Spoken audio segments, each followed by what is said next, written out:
जय जोहार, नमस्कार संगवारी हो। स्वागत है आप सभी का दैनिक छत्तीसगढ़ चैनल पर। दोस्तों, छत्तीसगढ़ प्रदेश की आज की जो भी महत्वपूर्ण खबरें निकलकर सामने आ रही है, जो आप लोगों के लिए जान लेना बेहद जरूरी होता है, उन्हीं सभी बड़ी खबरों के बारे में हम आपको विस्तार से बताने वाले हैं। सबसे पहली बड़ी खबर से शुरुआत करें, जहां पर सार्वजनिक स्थलों में बिना मास्क पाए जाने पर अब आप लोगों से 500 रुपये का जुर्माना वसूला जाना है। फिलहाल नया नियम जो है नई गाइडलाइन के अनुसार यही नियमें निकलकर सामने आ रही है। छत्तीसगढ़ राज्य में महामारी के मरीज लगातार बढ़ते जा रहे हैं। शासन ने इसको लेकर के गाइडलाइन जारी कर दी है, लेकिन न तो लोगों में महामारी का खौफ दिखाई दे रहा है और न ही कहीं पर गाइडलाइन का सख्ती से पालन किया जा रहा है। स्वास्थ्य विभाग द्वारा इसको लेकर के सभी लोगों को सचेत भले ही किया जा रहा हो, लेकिन लोग सुधरने का नाम नहीं ले रहे हैं। ऐसे में संक्रमण को रोकने के लिए छत्तीसगढ़ सरकार ने बड़ा फैसला लेते हुए सार्वजनिक स्थलों में बिना मास्क पाए जाने पर 500 रुपये का अर्थदंड लगाने का फैसला किया है। राज्य सरकार के स्वास्थ्य एवं परिवार कल्याण विभाग ने इसके लिए महामारी रोग अधिनियम 1897 के तहत पूर्व में जारी अधिसूचना में संशोधन करके यह आदेश जारी किया है, जिसके तहत सार्वजनिक स्थलों में बिना मास्क या फिर फेस कवर पाए जाने पर लोगों से 500 रुपये का अर्थदंड वसूला जाएगा।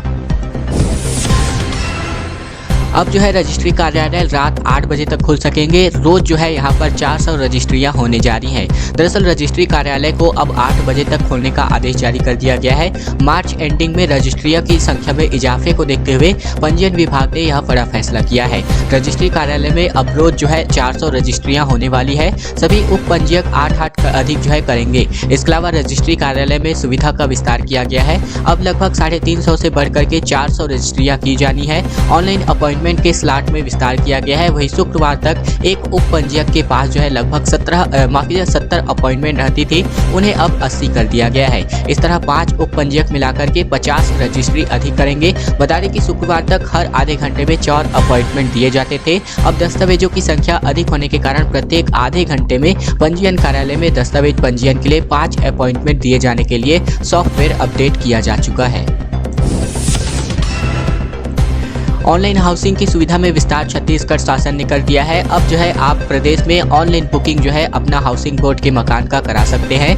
CGHB के नाम से मोबाइल ऐप इसके लिए जारी किया जा चुका है। दरअसल यहाँ पर अब आप जो है छत्तीसगढ़ हाउसिंग बोर्ड के मकानों की बुकिंग ऑनलाइन करा सकते हैं। इसके लिए बोर्ड ने पंजीयन का फॉर्म ऑनलाइन वो जो है मोबाइल पर उपलब्ध करा दिया है। आवास एवं पर्यावरण मंत्री मोहम्मद अकबर ने अपने निवास कार्यालय में हाउसिंग बोर्ड के मोबाइल ऐप, जिसका नाम CGHB रखा गया है, इसका लोकार्पण किया है। बोर्ड की इस नई सुविधा में फिलहाल बीजापुर जिले के कोतवाल में चल रही परियोजना का विवरण और बुकिंग सुविधा उपलब्ध है। भविष्य में यह सभी परियोजनाओं के लिए उपलब्ध होने वाली है। वही आवास मंत्री मोहम्मद अकबर ने बताया कि लोग जो है अब घर बैठे अपने मोबाइल से या फिर ऑनलाइन किसी भी माध्यम से बोर्ड के घर के लिए आवेदन कर सकते हैं। और अब चलिए छत्तीसगढ़ में संक्रमण के ताजा आंकड़ों के बारे में बात करें तो रायपुर में 4 नए कंटेनमेंट जोन बनाए गए हैं। प्रदेश में एक बार फिर से 2400 से ज्यादा संक्रमित मरीज मिले हैं। वहीं पिछले 3 दिनों में 64 लोगों की मौत भी बताई जा रही है। पिछले यहाँ पर हीरापुर की बात करें, अमलीडीह, चंगोरा भाटा और न्यू राजेंद्र नगर में सबसे ज्यादा केसेस पाए जा रहे हैं। पिछले साल के लॉकडाउन के बाद 2021 में एक बार फिर से राजधानी के कई एरिया को कंटेनमेंट जोन घोषित करने का सिलसिला शुरू हो गया है। इस साल का सबसे पहला कंटेनमेंट जोन जो है हीरापुर स्थित अविनाश प्राइड कॉलोनी को बनाया गया है। वहीं प्रदेश के बीते 24 घंटे की महामारी के हाल के बारे में बात करें तो 2491 नए संक्रमित मरीज मिले हैं। सबसे ज्यादा यहां पर दुर्ग में 913 केसेस पाए गए हैं, जबकि रायपुर में 550। प्रदेश में कुल 15 मौतें भी हुई हैं बीते 24 घंटे में। इस तरह पिछले 72 घंटे में महामारी की वजह से कुल 64 लोगों की जान जो है चली गई है। निजी स्कूलों को देखते हुए सरकार ने एक कड़ा रुख अख्तियार किया है। अगर कोई निजी स्कूल टीसी नहीं देता है तो बिना टीसी के ही सरकारी स्कूलों में अब एडमिशन होने जा रहा है। शिक्षा मंत्री टेकाम ने यहाँ पर 2 टूक शब्दों में कहा है कि आदेश का पालन करना अनिवार्य है। दरअसल यहाँ पर निजी स्कूलों के जनरल प्रमोशन से इनकार और बिना फीस टीसी न देने के फैसले को लेकर के राज्य सरकार ने कड़ा रुख अख्तियार किया है। दरअसल सरकार के 2 मंत्रियों ने स्कूल संचालकों को कड़े निर्देश देते हुए कहा है कि सरकार का फैसला उन्हें मानना ही पड़ेगा। शिक्षा मंत्री डॉक्टर प्रेमसाय सिंह टेकाम का कहना है कि प्रदेश के स्कूलों के लिए जो आदेश जारी हुआ है उसका पालन करना अनिवार्य है। उन्होंने कहा है कि प्राइवेट स्कूल जब तक प्रमोशन नहीं देंगे जनरल प्रमोशन, तब तक कार्यवाही की जाएगी। छात्रों के भविष्य का सवाल है, वही प्राइवेट स्कूलों को आदेश का पालन करना ही होगा। फिलहाल ये बातें स्कूल शिक्षा मंत्री डॉक्टर प्रेमसाय सिंह टेकाम ने कह दी है। सीजीपीएससी और सियासत का नाम जो है घटने का नाम नहीं ले रहा है। भाजपा में प्रदेश अध्यक्ष अमित साहू का कहना है कि कांग्रेस के इशारों पर यहां पर लोक सेवा आयोग काम कर रहा है। राज्यपाल के नाम कलेक्टर को यहां पर ज्ञापन सौंपा गया है। दरअसल यहां पर शुक्रवार को रायपुर कलेक्टर के पास छत्तीसगढ़ की राज्यपाल के नाम जो है ज्ञापन सौंपा गया। भारतीय जनता युवा मोर्चा के प्रदेश अध्यक्ष यानी कि भाजयुमो के प्रदेश अध्यक्ष अमित साहू ने कहा है कि सीजीपीएससी जैसी संस्था जिसका नाम युवाओं के भविष्य बनाना है, जिसका काम युवाओं का भविष्य बनाना है, वही संस्थान प्रदेश की कांग्रेस सरकार की इशारों पर युवाओं के भविष्य के साथ खिलवाड़ कर रही है। हमने इस संस्था के परीक्षा प्रणाली में सुधार की मांग राज्यपाल से की है। वही रायपुर कलेक्टर ने इस संबंध में ज्ञापन दिया गया है। 144 धारा की वजह से शुक्रवार को तय रैली और प्रदर्शन को युवा मोर्चा ने टाल दिया। कुछ चुनिंदा पदाधिकारी ही ज्ञापन देने पहुंचे हुए थे।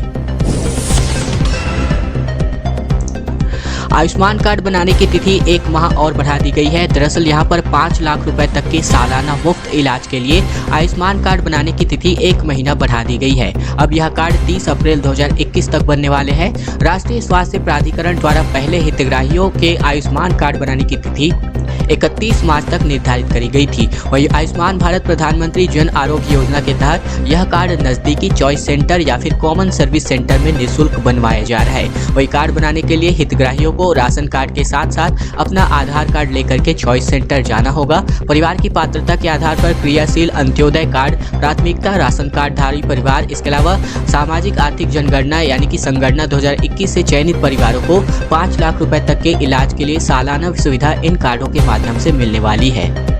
अगली बड़ी खबर की ओर बढ़े, लेकिन उससे पहले हमारी एक छोटी सी प्रार्थना है आप सभी से। अगर आपने इस चैनल को अभी तक से सब्सक्राइब नहीं किया है तो लाल कलर का जो बटन है नीचे दिया गया है उसको दबा करके चैनल को सब्सक्राइब कर लेना है। घंटी को दबा करके ऑल नोटिफिकेशन को इनेबल भी कर लेना है ताकि आपको इसी प्रकार की खबरें प्रतिदिन इसी चैनल के माध्यम से सीधे आपको देखने को मिलती रहे। छत्तीसगढ़ के आधे बस्तर में नक्सली का राज हम आपको बताने जा रहे हैं, जहां पर तमिलनाडु से जो है असलहा बारूद जो है मंगाया जाता है। 5 जोनल और 9 एरिया कमेटियां यहां पर जो है जनताना सरकार अपने आप में चला रही हैं। डीआरजी इनका सबसे बड़ा टारगेट हमेशा से ही रहता रहा है। दरअसल 40,000 वर्ग किलोमीटर के क्षेत्र में फैले बस्तर के करीब आधे हिस्से पर इस समय इन नक्सलियों का कब्जा बना पड़ा है।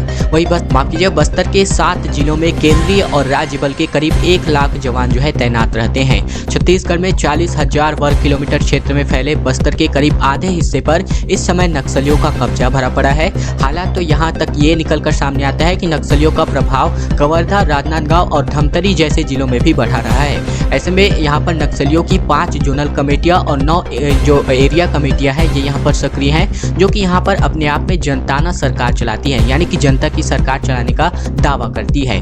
नक्सली तमिलनाडु से असलहा बारूद मंगवाते हैं। वही नक्सलियों के टारगेट पर यहाँ तैनात डिस्ट्रिक्ट रिजर्व ग्रुप यानी कि डीआरजी के जवान हमेशा जो टारगेट है यहाँ पर रहते हैं, क्योंकि इनमें स्थानीय युवाओं की भर्ती होती है जो पूरे जंगल से वाकिफ होते हैं।